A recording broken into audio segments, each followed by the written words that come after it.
rəqəmsal savadlılığı artırmaq, onlarda internet təhlükəsizliyi, müasir texnologiyalardan düzgün istifadə və bu kimi bir çox missiyalar. Bu barədə istəyirəm danışaq. Hekayələrin də adı maraqlıdır əslində. Çox sağ olun. Bəli, bu kitab necə ərsəyə gəldi? Bizim, deməli, Azim Telekomla danışığımız oldu. Əslində onların ideyası oldu. Çünki onlar Sima tətbiqin yaradıcılarıdır və biz bilirik ki, həyat boyu hal-hazırda, bizdə, düz ölkəmizdə hal-hazırda həqiqətən çox asan dövrdür. Çünki bütün sənədlər, bütün sənədləşmə prosesi gadget üzərindən keçə bilir. 90% belə deyərdim. Ona görə də Sima çox vacib bir, yəni həyatımızın vacib bir hissəsidir. Və biz düşündük ki, uşaqlar uşaqlıqdan elə onunla tanış olsalar, daha onlara rahat olacaq.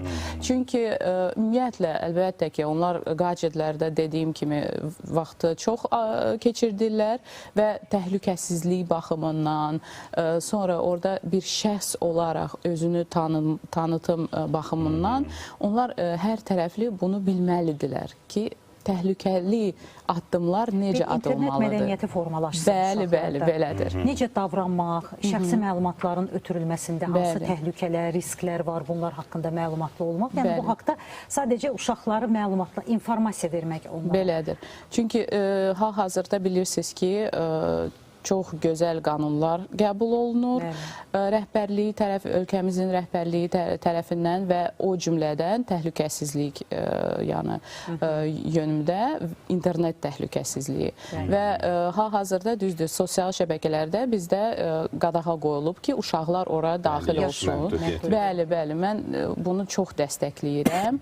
Çünki tək məlumat deyil, yəni səhv məlumat da gələ bilər, amma insanların nüanslar bizdən asılı deyil. Bəli, şuuraltı hansısa məqamlar var ki, uşaqlar üçün o təhlükəli ola bilər. Missiyada əsas hədəflərdən biri də çox bəyənilən, təqdirə layiq olan bir tərəfdir ki, siz kitabı daha öncə az təminatlı ailələr, ailə başçılarını itirmiş uşaqlar, bunlar daha çox nəzərdə tutulur. Çünki onların əgər sosial çevrəsinə diqqət yetirsək, natamam ailələrdə olan uşaqların risklə üzləşmək təhlükəsi çoxdur. Ona görə onların savadlılığı ilk öncə olmalıdır. Belədir. Çünki ailədə olanda ya valideyn deyər, ya kimsə daha yaşlı, yəni uşaq ola bilər, insan ola bilər, kimsə onu ötürə bilər. Amma o uşaqlar ki, tutalım ki, uşaq evində, internatlarda onlar yəni orada yaşayır. Əlbəttə ki, onlar üçün daha çətindir o informasiyanı əldə etmək və bəli, bu kitab satışda yoxdur. Biz onu da qeyd etmək istəyirəm ki, mənim həm müəllifim var, Səid Riyad və orada xüsusi illüstrasiyalar var, hansılar ki, artıq görürük ki, uşaqların çox xoşlarına gəlir. Məryəm Kiblayeva tərəfindən o çəkilib məhz bu kitab üçün və onu bəli, biz artıq təqdimatlarımıza başladıq və birinci təqdimatımız deməli... Təxminən neçə nüsxədir Zəhra xanım? 1000 nüsxədir.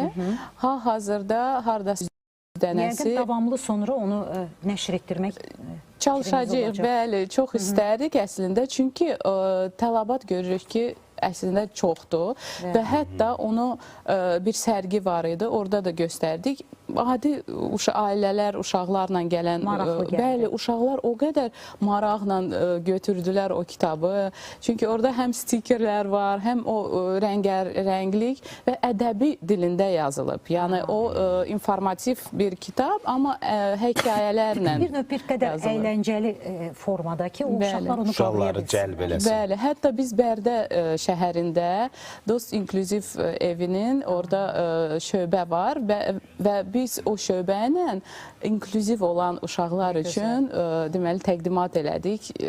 Bilirsiniz, o qədər sevinirdilər. Onların gülüşü bizim üçün çox... Hətta uşaqlar da tamaşa oynayıb. Bəli, bu Bakıda olan təqdimatımız oldu və Zəfər Teatrı var. Onların uşaqları bizim üçün onu səhnələşdirib. Bəli, çox gözəl alındı. İnklüziv uşaqları cəmiyyətimizə inteqrasiya etmək, bu da yaxşı bir missiyadır əslində. Çünki onların bir qədər özgüvəni aşağı olur və o uşaqları motivasiya etməyə, bir qədər də ruh yüksəkliyi vermək üçün onları ətrafımızda görməyə elə ən yaxşı missiyadan biri də budur. Tanışlıq, gələcəyə səyahət və Ağalı kəndi. Deməli, kitabda yer alan 3 hekayədir. Bəli, bəli. Bu 3 hekayədən ibarət. Bəli. Aha, o hekayələrin süjet xətti haqqında qısa məlumat. Qısa məlumat odur ki, o məktəblilərdir, şagirdlərdir və şagirdlər bir-birinə öz məlumatlarını, hansı məlumatı əldə ediblər, onu ötürmək istəyirlər, lakin çoxsu bilmir. Və müəllimə onlara izah eləməyə başlayır və bir neçəsi onlar artıq məlumatlıdır və onu deyirlər və s. və kəndi ilə onlar onlayn ünsiyyət qurmaq çalışırlar. Sonra isə ora gedirlər və bəli, çox maraqlı orada, sonrasını danışmayacağım, çünki oxuyanda daha maraqlı olur. Əslində Ağalı kəndinin özünün Ağıllı kənd layihəsinin bir hissəsi olması, o layihəni orada reallaşdırmaq, bu özü də bizim üçün yenilikdir. Mən özüm həvəsləndim o kitab oxumaq üçün. Mütləq gətirərəm növbədə. Təhsil məktəblərində ibtidai sinif şagirdlərinə tövsiyə oluna bilər əslində. Bəli, əlbəttə ki. Bəli. Hər kəsin bir masaüstü bir dərsliyi olsa yaxşı olardı. Düşünürəm bu cür tədris kitablardan bugünkü dövrdə çox ehtiyac var və nəzərə alsaq ki, böyük bir sosial şəbəkələrdə təhlükələrlə qarşılaşır azyaşlılar, yerinə düşür. Həm maraq baxımından, həm orada dərc olunan hekayələr, illüstrasiyalar. Burada bir məqam da var, mən istəyirəm ona da toxunaq Zəhra xanım. Əgər gələcəyin peşələri sırasına baxsaq, rəqəmsal mühəndislik deyilən bir peşə var ki, qarşıda çox perspektivlər vəd edir. İndi çünki IT mütəxəssisi yetişdirmək, onları gələcəkdə bax bu istiqamətdə formalaşdırmaq artıq valideynlərdə də bir maraq oyadıb. Və düşünürük, rəqəmsal savadlılıq buna xidmət edəcək. Uşaqlarımız artıq gənc yaşlarından nə qədər çox bu dünyanın insanı olsalar, o gələcəkdə o peşələrə yiyələnmək üçün onlara bir yol açılır. Əlbəttə ki. Və bilirsiniz, əvvəllər biz fikirləşirdik ki, IT sahəsi ancaq texniki sahədir. Amma indi görürük ki, o sünni intellekt də var və ümumiyyətlə o qədər orada üslublar var ki, orada yaradıcı insan üçün də çox böyük bir imkanlar yaranır və əlbəttə ki, həm yaradıcı uşaqlar üçün, həm texniki düşünən uşaqlar üçün o maraqlı bir sahə ola bilər əlbəttə ki və uşaqlıqdan onu bilsələr yaxşı olar. Son deməli nəslə Z nəsli deyirlər, səhv eləmirəmsə, yoxsa? Yox, artıq alfa gəldi, onlardan sonra artıq beta doğulur. Amma onlar Allah balacadır hələ. Beta, onda alfa, bəli, ola bilər. Bəli, alfa nəsli üçündür. Məncə bu alfa nəslinin diqqətini çəkə bilmirsinizsə, bu kitabla, bu böyük uğurda təbrik edirik sizi. Gələcəkdə layihələrinizin rəqəmsal formada təqdimatı ola bilər. Məsələn, əlbəttə ki, klassik kitab formasında nəşr bu artıq ədənədir. Amma onların rəqəmsal formada musiqi ilə, rəqslə, səsləndirməklə, süni intellektlə, vəhdətlə ola bilər gələcəkdə? Siz əslində çox maraqlı vurğuladınız. Çünki elə bil ki, bizim layihəmizdən xəbəriniz var. Bizim bir şeirlər toplusu var. Orada müxtəlif bölgələrimizdən uşaqlar bizə şeirlər göndərib. Həm Azərbaycan dilində, həm xarici dillərdə və hətta o uşaqların sırasında şəhidlərimizin uşaqları var, bəli, övladları var və biz o kitabı çox düşündük ki, necə nəşr eləyək, hansı illüstrasiyalar olsun, çünki şeirlər müxtəlif mövzular haqqındadır.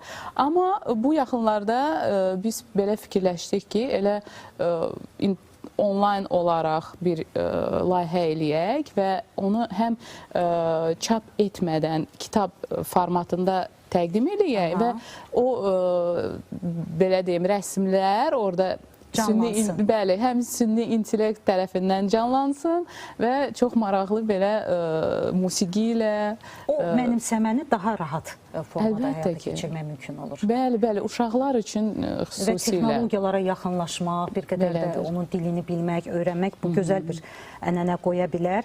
Zəhra xanım, təşəkkür edirik, uğurlar Çox arzu sağ olun. edirik. Çox sağ olun. Həyata keçirdiyiniz bütün missiya bugünə yox, gələcəyə hesablanmış bir addımdır və bunun bəhrəsini inanıram ki, çox yaxın gələcəkdə görəcəyik. Qonağımız Təşəkkür edirəm. Azərbaycan Uşaq Fondu İdarə Heyətinin sədri, yazıcı, musiqiçi Zəhra Bədəlbəyli idi.